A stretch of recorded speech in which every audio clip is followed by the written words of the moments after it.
ശരിക്കും ചിന്താമണി പശുക്കളെ വാങ്ങാൻ വേണ്ടി നമ്മൾ ശരിക്കും വരേണ്ടത് ചിന്താമണിയിലാണ് അല്ലേ?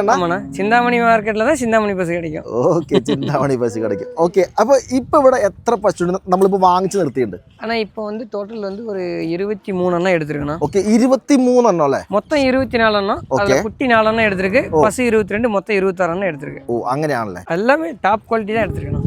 സൂപ്പർ പശു അല്ലേ? അപ്പോൾ ഈ കാണുന്ന പശുവിന്റെ ഡെലിവറി ഇപ്പൊ കഴിഞ്ഞാണോ? இது டெலிவரி பிரஸ் வச்சு 2 ദിവസം ஆகுதேட்டா. ஓ ஆனല്ലേ? அந்த பிரஸ் வச்சு அந்த வீடியோ எல்லாம் இருக்கு, வீடியோ இருக்கு.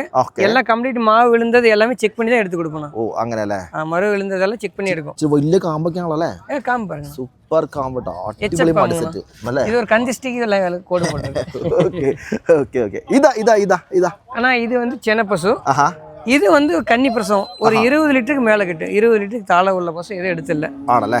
எல்லாம் 20, 22, 25 வரை கிட்ட பசு எடுத்துருக்கணும். സാധാരണ ചിന്താമണി എന്ന് പറഞ്ഞാൽ എല്ലാം 20 മേലാണ്. മാക്സിമം 20க்கு மேல தான் கிடைக்கும். 20 கீழ உள்ள பசு ഇവിടെ കിട്ടില്ല. ഇല്ല. ഇതാ 20 മുതൽ 35 ലിറ്റർ വരെ പശു ഉണ്ട് ഇവിടെ. ഓക്കെ. ഇത് பாருங்க, ഇത് കന്നി പ്രസവം, 4 പല്ല്. ശരി, പ്രസവം കഴിഞ്ഞാണോ ആളുടെ? ஆனா இது பிரசவிச்சு ആണല്ലേ? இது வந்து ஒரு 22, 25 லிட்டர் கிட்டணும். காம்பு இடைவெளி பாருங்க, எவ்வளவு டிஸ்டன்ஸ் எல்லாமே பாருங்க. സൂപ്പർ ഡിസ്റ്റൻസ് ഉള്ള இந்த காம்பு பாருங்க. ഓ അടിപൊളി. இது கன்னி பிரசவம். ഓക്കെ. இது ரெண்டாவது பிரசவம்னா. இது கன்னி பிரசவம். இது கன்னி 2 பல்லுங்கண்ணா. അത് കന്നിയാണ്. இது 6 പല്ല്, രണ്ടാമത് പ്രസവം. ഇത് 6 പല്ല്, രണ്ടാമത്തത്. ഇത് കന്നി 2 പല്ലുங்கண்ணா. ഓഹോ, ഓക്കെ. 2 പല്ലുங்கண்ணா, ബ്രീഡ്. ശരി. ഇത് രണ്ടാമത് പ്രസവം. ഇത് കന്നി പ്രസവം, 2 പല്ലുங்கண்ணா. സൂപ്പർ അല്ലേ? இதெல்லாம் ஒரு 20 ലിറ്റർക്ക് മേലെ கிடைக்கணும். അടിപൊളി മടി. இதெல்லாம் பிரசவிச்சிருக்கணும். ശരിക്കും ഒരു പ്യൂർ വൈറ്റ് ആയതല്ലേ? പ്യൂർ വൈറ്റുங்கண்ணா. ഓക്കെ, പ്യൂർ വൈറ്റ് ആട്ടത്. ഇത് പ്രസവിച്ചിருக்கு. ഇത് പ്രസവിച്ചിருக்கு. இந்த பசு சென பசுனா இன்னும் ஒரு 20 ദിവസം പിടിക്കണം. ഓക്കെ. ഇത് കന്നി പ്രസവം. ഓക്കെ. ഇത് പ്രസവിച്ചിருக்கு. ഇത് ചെന പശു, 4 പല്ലുனா. വാവ്, കൊള്ളാം. ഇത് രണ്ടാമത് പ്രസവം. இது வந்து பிரசவிச்சு ஒரு 2 ദിവസം ஆயி. ஓ, எல்லாம் பிரசவிச்சது கொண்டான வீடியோ எல்லாம் இருக்கு. ஓகே, അങ്ങനെയല്ലേ? இது பிரசவிச்சிருக்கு. இது பிரசவிச்சிருக்கு. இது கன்னி பிரசவம், 2 பல்லுங்கண்ணா. സൂപ്പർ കന്നി പ്രസവം അല്ലേ? கன்னி பிரசவம் 2 பல்லு. 2 പല്ല്. இது 6 பல்லுங்கண்ணா, രണ്ടാമത് പ്രസവം.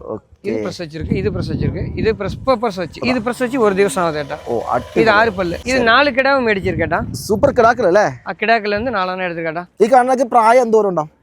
இது வந்து ஒரு 1.5 வயசு ஆகுதேட்டா. 1.5 വയസ്സ് മുതൽ ഒരു 20 മാസം, 22 മാസം ആയി. ഇവിടെ 4 എണ്ണം വന്ന് തിരിച്ചു പോതേട്ടാ. ശരി, അപ്പൊ ഇത്തരത്തിലുള്ള പശുക്കുട്ടികളെ വാങ്ങിച്ചു കഴിഞ്ഞാൽ കുത്തി വെക്കാൻ വേണ്ടി വെക്കുന്ന പ്രശ്നം ഉണ്ട്. ഒരു 40 റേഞ്ച് വരും. ഓ അങ്ങനെയാണല്ലേ? அந்த റേഞ്ച് വരും. 40 റേഞ്ചിൽ കിട്ടുന്ന അടിപൊളി പശുക്കുട്ടികളാണ്. എല്ലാം ബ്രീഡ് പശു, ബ്രീഡ് കിടാവ്. സൂപ്പർ ഹൈബ്രിഡ് പശു. ഇപ്പോ അവിടെ ഉള്ള പശു ടൈപ്പ് இந்த കിടാവ് വരും. ഓ അങ്ങനെയല്ലേ? ഞായറാഴ്ച രാവിലെ 6 മണിക്ക് മാർക്കറ്റ് തുടങ്ങും. ഓക്കെ.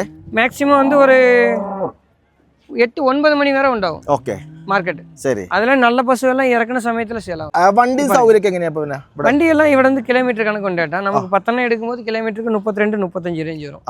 ഓക്കെ, അങ്ങനല്ലേ? അവിടെ എല്ലാം ഒരുമിച്ച് പോകുമ്പോൾ വണ്ടിക്കൂലി കുറയും കേട്ടാ.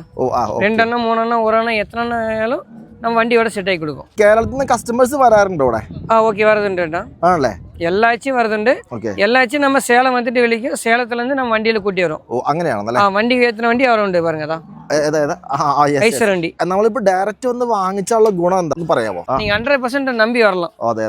ഇതെല്ലാം പാருங்க, പ്യൂർ വൈറ്റ്, 2 പല്ലേട്ടാ. ശരി, അപ്പൊ ഇവിടുന്ന് പശുക്കളെ വാങ്ങിച്ചു കഴിഞ്ഞാൽ ഇപ്പൊ ഇവിടുന്ന് ഡയറക്റ്റ് കേരളത്തിലേക്ക് കൊണ്ടുപോകാൻ സാധിക്കും നമുക്ക്? കാരണം ഇത്രയും ദൂരം കൊണ്ടുപോകുമ്പോൾ പറ്റില്ല. അത് வந்து சேலத்துல இறக்கி நம்ம ஃபார்ம் உண்டு, எல்லாம் ஃபீடு எல்லாம் உண்டு, நீரெல்லாம் குடிச்சு அதெல்லாம் செட் பண்ணி தான் கொண்டு போக முடியும் கேட்டா. അവിടെ எல்லாம் இறக்கி ஒரு 6 மணிக்கு சேலம் ஏற்றும்.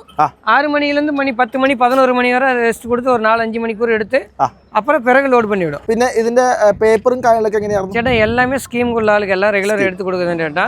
நீங்க അവിടെ നിന്ന് പേപ്പർ എല്ലാം കൊണ്ടുവന്നാൽ ഇവിടെ പശുവിന് മേടിച്ച്, ഇവിടെ ഡോക്ടർ സർട്ടിഫിക്കറ്റ് മേടിച്ച് സൈൻ பண்ணி എല്ലാം ക്ലിയർ ആയിട്ട് കൊടുക്കണ്ട. ഫാമുകാരൊക്കെ വന്ന് നമുക്കൊരു 10-15 എണ്ണൊക്കെ എടുക്കുകയാണെന്നുണ്ടെങ്കിൽ നമുക്ക് റേറ്റിൽ നമുക്ക് കുറച്ചു കൊടുക്കാൻ സാധിക്കും. 100% റേറ്റ് കുറയും കേട്ടാ.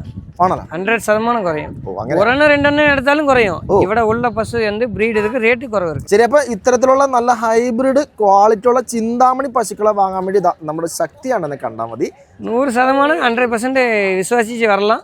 நல்லது நோக்கி எடுத்து கொடுக்கும். நம்ம கேரளத்துல 100 எண்ணம் 50 எண்ணம் கொடுத்த ஃபார்ம் வந்து ஒரு 20-30 ஃபார்ம் மேல கொடுத்துருக்கு.